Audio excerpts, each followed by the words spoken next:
Children, let's begin our EVS 1 class today with lesson number 11, that is our home and environment. All of you love your home or house, isn't it? All of you. Even I also love my house. But from where I get my house and home, children? Of course, from the environment, that is from nature. Without nature or environment, home is not at all possible. You cannot construct a house or home without nature's help, isn't it? So both these things are quite connected to each other. They are related to each other. Of course, our every lesson begins with thought. So, this is what your today's thought. Believe you can and you will. If you believe strongly in yourself, you can easily achieve success in your life. So, let's continue with our lesson. As you can see here, this is the map. Um, isn't it? This map shows different types of houses or different types of houses which are constructed in various parts of India. Like our India is all full of different diverse climatic conditions, isn't it? Somewhere you have mountains, somewhere you have forests, somewhere you have marshy areas. Marshy areas, the swampy places, no, where we have more amount of water. Such places are said to be the marshy areas, isn't it? All mud, so they are said to be the marshy areas. Then somewhere there is heavy rainfall, so these are all different places, different climatic conditions, and according to the different climatic condition you get that particular type of house. So what kind of house or home you will have, that all depends on climatic condition and what kind of natural resources are available around you. If suppose we have forest region, the region which has forest, so what kind of house would be constructed there, and what kind of natural resource would be available there? Of course, if the forest is there, that means more number of trees, so obviously wood will be available as a natural resource, so houses will be constructed by using wood, isn't it? Then if that region is a grassland, then what kind of material will be used? Of course, the dry grass, isn't it? So all that different type of house or particular house which is to be built or which is to be constructed, it all depends on the climatic condition of that particular place. See here, this map tells us everything. This is the mountainous region, so what kind of house is constructed here? See, such kind of houses are constructed in the mountainous region, isn't it? Houses at a height. Then if you see the desert regions, high temperature, heat of the sun, no, so what kind of houses we need there? The houses which are made up of mud, because these mud houses, no, it keeps the house inside of the house, it will keep it cool. So what kind of material, natural resource will be used there? Of course, with the help of mud, isn't it? See, such kind of houses are there in the desert regions. Then if you go for the marshy region is what, children? The places which has more amount of water on the land, isn't it? The mud, they are said to be the marshy areas, so such kind of houses you will have in the marshy areas, isn't it? Then all different types of houses are shown here in different parts of the different regions. Like regions of medium rainfall, such kind of houses is sufficient. But in the regions of heavy rainfall, where there is heavy rainfall, what kind of house you need? See, these are the houses with flat roofs, because if this is a region with heavy rainfall, no, the rainwater has to go down, na, it has to fall. So such kind of houses you need in the region of heavy rainfall, flat roofed houses, the houses where the roof is flat, isn't it?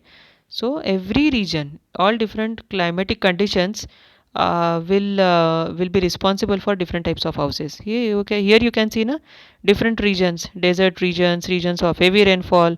So the houses, they change, isn't it? The house changes according to the climatic condition and what kind of natural resources, what kind of natural material is available in that particular place. It all depends on that, children. Okay. See, huh. Yes, uses of house. Huh. Let's one more time we will see. Okay, this particular map is clear. So remember one thing, house is always decided. Okay, what kind of house you are going to have, that all depends on climatic condition, weather condition, what kind of place, what kind of weather or climate you have at that particular place, it depends on that. And of course, what kind of natural material is available around you, that also decides your house or home. Now, what are uses of house? Why we are studying this lesson? What are various houses, uses of house, isn't it? What is the importance of house for us? It is used as a shelter or resting place. Shelter, we live, no? We stay in our house. So, this is a shelter place. And resting place, of course, we rest in our house, isn't it? The moment you come back from the school, when you had your regular school, na? So, the moment you come from the school or from anywhere else, now, when you are tired, which is the place where you want to have, where you want to rest, isn't it? This is your house, isn't it? So it is a shelter or resting place. It also protects us from sun, the wind, the cold and the rains, isn't it? It protects us from the heat of the sun. It protects us from strong winds, storms, it from cold also, and from rains also. It also protects us from wild animals, isn't it? And rains, of course. If you are living in a forest area, then it that house protects you from wild animals, danger of wild animals. It also protects us from antisocial elements. What is the meaning of antisocial elements now? We understood that it protects us from sun, wind, cold, and rains. But what is antisocial element, children? You might have seen on television many a times people they throw stones on policemen, isn't it? So these people are said to be antisocial elements which harms the other people because of any reason. The reason could be anything, but the people who hurt others by their actions or for any other reason, such people are said to be the anti-social elements which harm the other people, which hurt the other people physically. So they are said to be the anti-social elements. So it also protects us from anti-social elements. No, if you see a mob of people, no, shouting or throwing something, which is the best place you hide? No, you go inside your house, isn't it? So it also protects us from anti-social elements. Types of house, it depends upon the climate of a region and natural resources available there. The natural material which is available around you, that decides your house. Okay, remember climate and natural material. Causes of homelessness. But what about the people who don't have any home or house? What about them? What are the reasons why they don't have the home? So these are the reasons why they don't have the house. Why people become homeless? Homeless without any home. Huh. The reasons are given here. Inadequate income, children. Inadequate income means what? They don't get proper money. They don't get the desired money. And as there is no money, no house, isn't it? So this is the meaning of inadequate money. Not money is not in a sufficient way, isn't it? Unemployment, yes. The if there is no work, no money, so no home, isn't it? So unemployment is another reason. No jobs, isn't it? So if the people don't have any job, they don't get any money. If there is no money, they can't buy a house for them. Physical and mental disorder, if the person is suffering from any physical disability or mental disability, isn't it? If the person is not his health condition, if person's health condition is not in a good way physically or mentally, if mentally is not stable, if any physical disability is there, if something is wrong with the body, then also that person cannot buy a house because that person doesn't get a proper job work. So no money, no house again. Natural disasters, yes, this is one of the important reason. If earthquake happens, if tsunamis are there, if strong storms are there, these are some of the examples of natural disasters which actually destroys the houses, isn't it? On the television news channels many a times we see, remember the biggest tsunami in Japan, how the big houses, different houses, they just got swept away, isn't it, with the flowing water of tsunami, isn't it? So this is one of the reason for homelessness, that is natural disaster. If that particular place is hit by any natural disaster, then of course the people become homeless. Then poverty, yes, poverty in Marathi we say garibi, Marathi, garibi, isn't it? So if the people they don't have any money, poverty, so no house for them. Lack of affordable housing, many times people earn the money but that money is not sufficient for them to buy a house, isn't it? So that is the meaning of lack of affordable housing. Lack of affordable housing, the houses which they can buy, the money which they have should be sufficient so that they can buy the house in their budget according to their money, isn't it?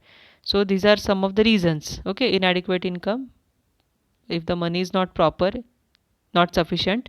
Then unemployment, no jobs, no money and no house.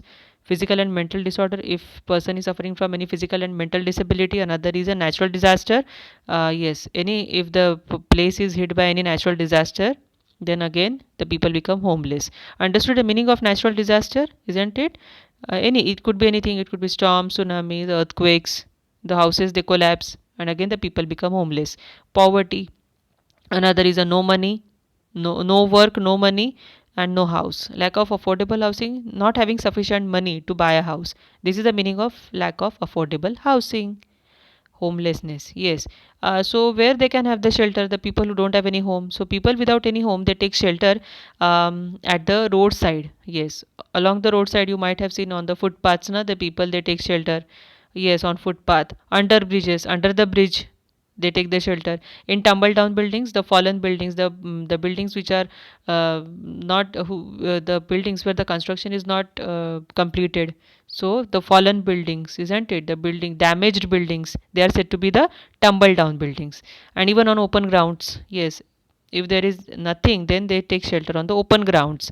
So what government does for such people, children? The government starts many schemes to provide houses to these people. So what government do? They arrange for such houses that these houses these people can buy with less money also.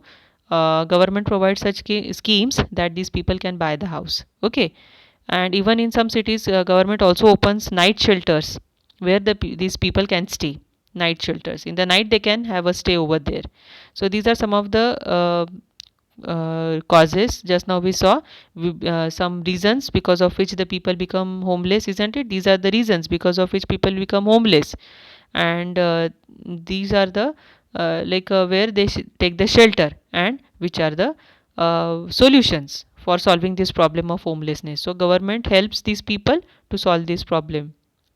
Then harms the environment, yes. So what is the relation of our house which really harms the environment, which dangers our nature or environment?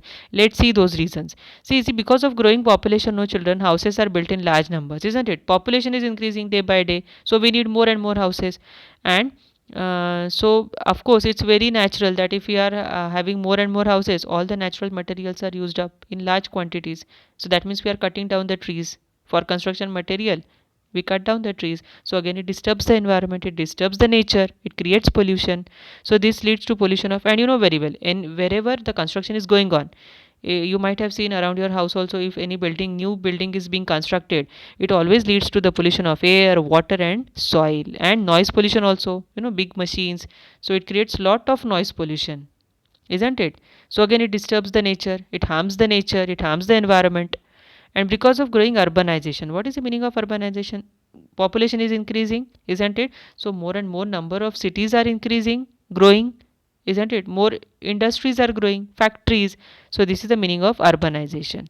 So what is done, no, children? So the land which was which is actually used for agriculture purpose, now that land is used for building more and more houses, isn't it? So more and more houses means more and more number of trees are cut, isn't it? So again it is going to harm the nature or environment. So it is responsible for cutting off more and more trees, even from the forest also, because of the growing population. So trees are felled in great numbers, and that's why it also disturbs the nature. Energy, and you know very well, for construction material, for running those big machines in the construction purpose, no, you need energy. And from where that energy comes? That energy comes from the materials like coal, natural gas or mineral oil, diesel, isn't it? So when these fuels are burned, no, it again creates lot of air pollution, isn't it? So as these even as these materials are used in large quantities, no, it is also responsible for energy crisis. What is the meaning of energy crisis? These fuels are being used up in large quantities, so now these fuels have become less in number, and that's why less energy, less fuels, less energy, isn't it? So this is the meaning of energy crisis. Okay, we want more energy, we want more such fuels. So again it is responsible for harming the environment, for disturbing the nature, for creating pollution in the nature. So what is the solution for this problem?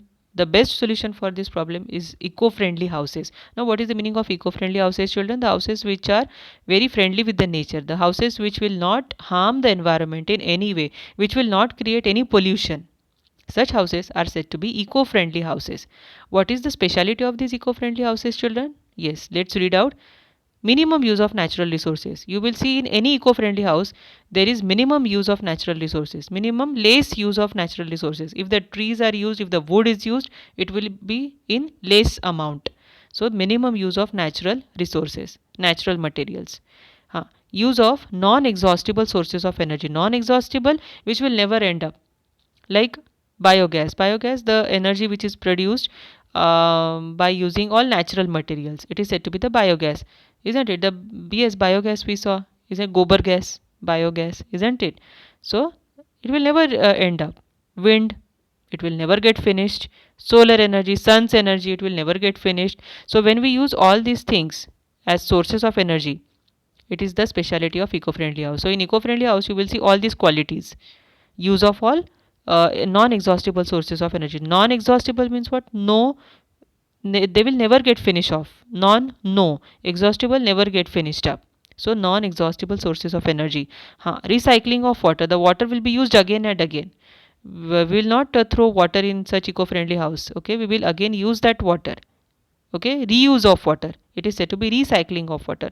Recycling of garbage. Even the garbage which is produced inside the house, no, that will also be processed, and again the recycling, reuse of that garbage, and it will get converted into some useful material, okay, which will be used up in the house either to produce energy or for any other purpose.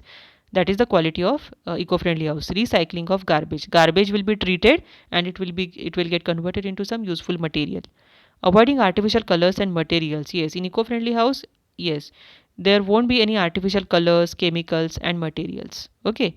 Enough natural light and ventilation. Yes, in the eco-friendly house, you will always see the natural light which will come, sun's light and outside light, and ventilation, enough air. Ventilation is what? Enough air will be, the space would be there for air to come inside. So this is the ventilation. Okay, again I repeat, all qualities of eco-friendly houses: minimum use of natural resources, less use of natural materials, then use of non-exhaustible which will never get finished. They are said to be the non-exhaustible sources of energy, such as wind, it will never get finished. Solar energy, sun's heat, you will always get free of cost, isn't it? Recycling of water will be treated again and again so that it could be used again and again. Recycling of garbage, again garbage will also get treated so that it will get converted into useful material, and that will be used up. Avoiding artificial colors and materials, no use of artificial colors and materials in the eco-friendly house, and there is always scope for natural light and enough air inside such eco-friendly houses. These are some specialities of eco-friendly houses. You should always go for such houses which has all these qualities. Okay children, so this is all for your lesson number 11.